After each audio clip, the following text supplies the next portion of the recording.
La télécommande fournit à la même forme que celle des Angel 4800 ou de certains Avocbox. Elle est mince et très agréable dans la main. Très pratique pour ceux qui ont de petites mains. J'ai remplacé l'afficheur orange par un autre modèle de couleur verte. À chacun ce goût, mais la couleur orange commençait à me les gonfler.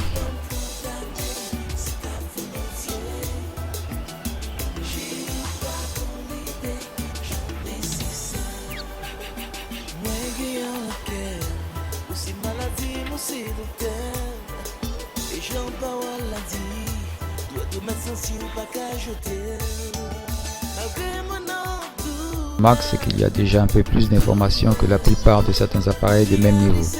Bon, la qualité est toujours en pourcentage. Bon, j'aurais voulu un signal sur bruit, mais c'est trop demandé quoi.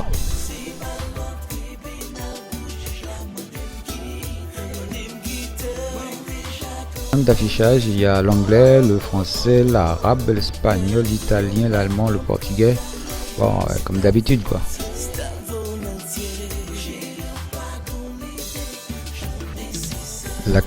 La qualité en HD est acceptable. J'ai déjà vu pire. Déjà, il faut avoir un bon câble HDMI, surtout si vous avez une grande télé.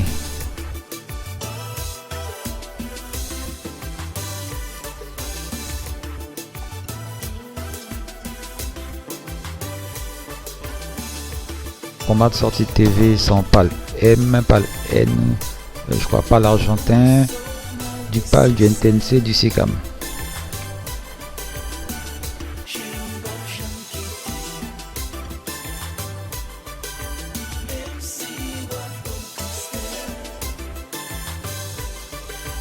Aïe aïe aïe, pas de glaginetté. Oh, alors là.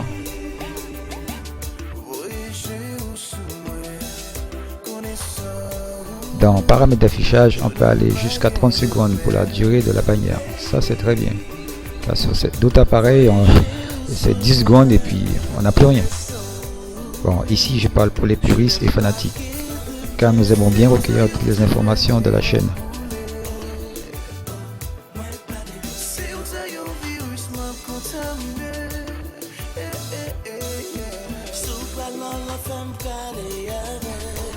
Malgré le nombre de menus et de sous-menus, en fin de compte, cet appareil est assez simple à l'utilisation.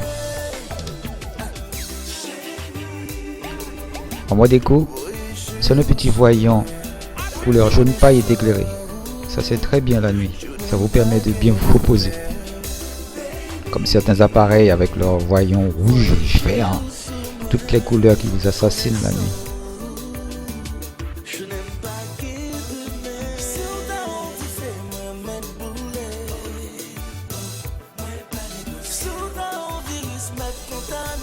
Maintenant, nous allons entrer dans la partie technique. Pour les novices, c'est la transpiration assurée. Ici, c'est mon adresse IP.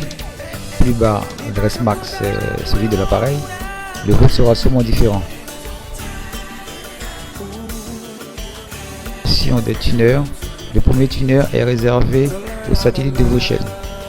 Le deuxième tuner, LNB Out, est réservé exclusivement au dongle interne et à rien d'autre que cela. Le tuner numéro 2 sert au dongle, c'est-à-dire que vous allez installer une deuxième parabole vers un autre satellite pour recueillir les data pour ouvrir les chaînes qui sont cryptées. Cet appareil ouvre aussi les chaînes d'Amazonas et de Star One grâce à 4 serveurs gratuits par internet. C'est sûr que la majorité d'entre nous ne sommes pas programmeurs machine. Donc nous sommes dépendants de la team King OS. Du fait aussi que les providers de chaînes cryptées n'aiment pas trop cela.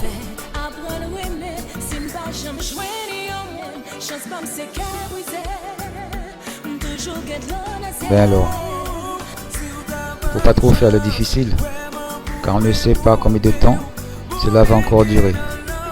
Déjà avec la série des Avecbox, ils ont tous disparu de la circulation. Disparu en le modifiant vers d'autres OS, d'autres appareils, en introduisant des patchs par-ci, par-là, en dessoudant la mémoire flash, en reprogrammant. Tout cela pour avoir une chaîne cryptée. Alors profitez les gars.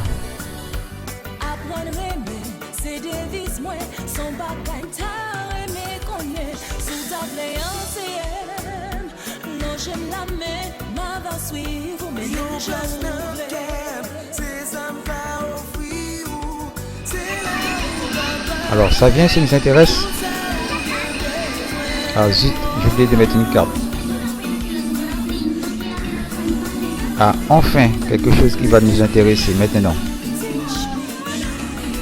Bon, on remarque ici que j'ai pas activé le dongle interne sur Amazonas. Bon, j'ai pas une autre antenne à mettre sur Amazonas pour accueillir la data. Je vais utiliser le serveur de King. Ils ont 4 serveurs gratuits à notre disposition. Le CCCam que l'on voit en bas est mon serveur local. En émulation, on peut faire du CCCam, du NewCam, du RedGuest. Le RedGuest va servir comme on appelle ça encore, mon Dieu, comme un resharing vers un autre serveur.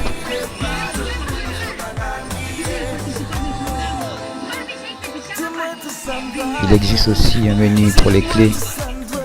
Bon, pour notre zone, c'est le Meg Community de Chagrin. Ça sert plutôt pour la zone Europe ou du Maghreb.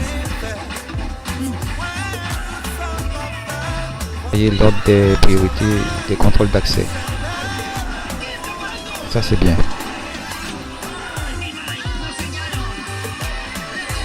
La team KYNJ a fait fort pour ce petit appareil qui vient à la suite du HD100. On peut même modifier son logo et configurer ses chaînes avec le logiciel sur son PC. On remarque aussi que les chaînes HD sont aussi présentes qu'Amazonas ou Star One C2.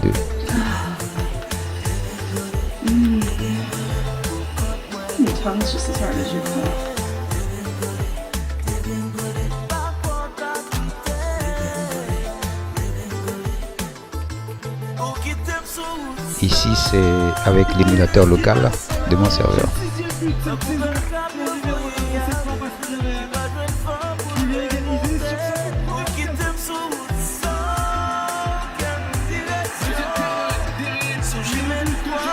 Ah, enfin, des informations qui intéressent les puristes ou les fanatiques.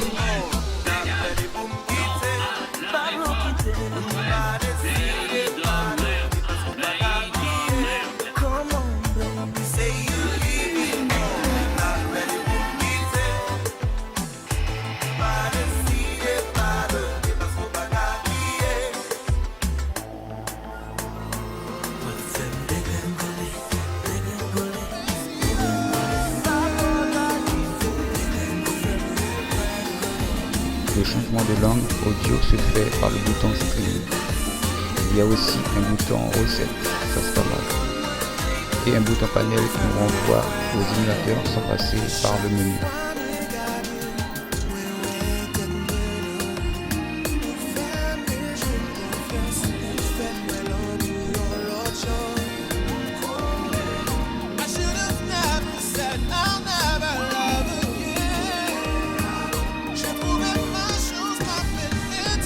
C'est un petit bug, et quand on sauvegarde sur USB, je sais pas pourquoi c'est pas encore disparu ce panel.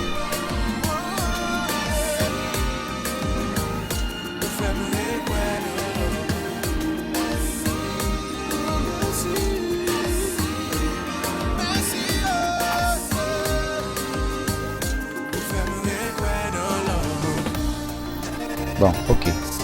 Je reviens au lecteur de cartes que j'avais pas mis auparavant pour faire mes essais. Toutes les infos du provider sont présentes. J'ai pu réaliser un resharing de mon serveur Oscam vers cet appareil par le protocole RedGuest.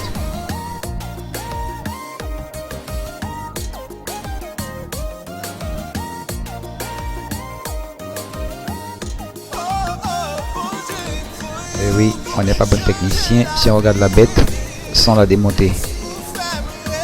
À gauche, l'alimentation à découpage, la carte Wi-Fi et le microprocesseur avec son radiateur en alu.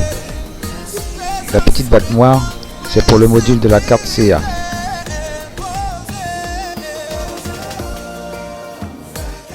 Sur la face arrière, il y a deux entreteneurs. J'ai mis deux entreteneurs, l'antenne Wi-Fi, les connectiques RCA, les connectiques du LAN réseau et le port RS232.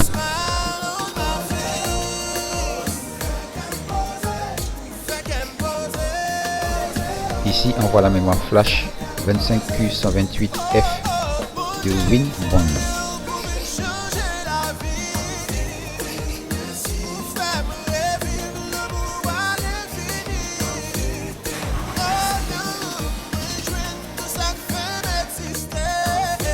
Ensuite, j'ai procédé au démontage de l'appareil pour installer mon afficheur vert.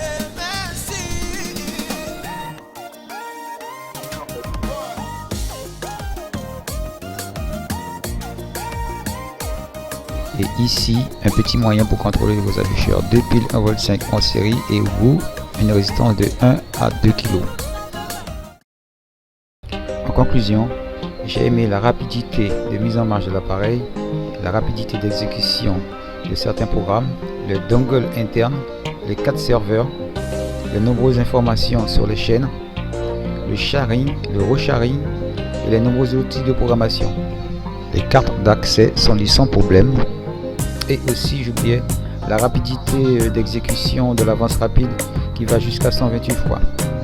J'ai détesté l'afficheur orange, la LED de Lokin verte pâle, l'USB en façade, l'antenne Wi-Fi impossible de la retirer, quelques bugs par-ci et par-là, impossible de savoir si l'appareil est en train d'enregistrer une fois que la barrière est partie, le manque de multimédia.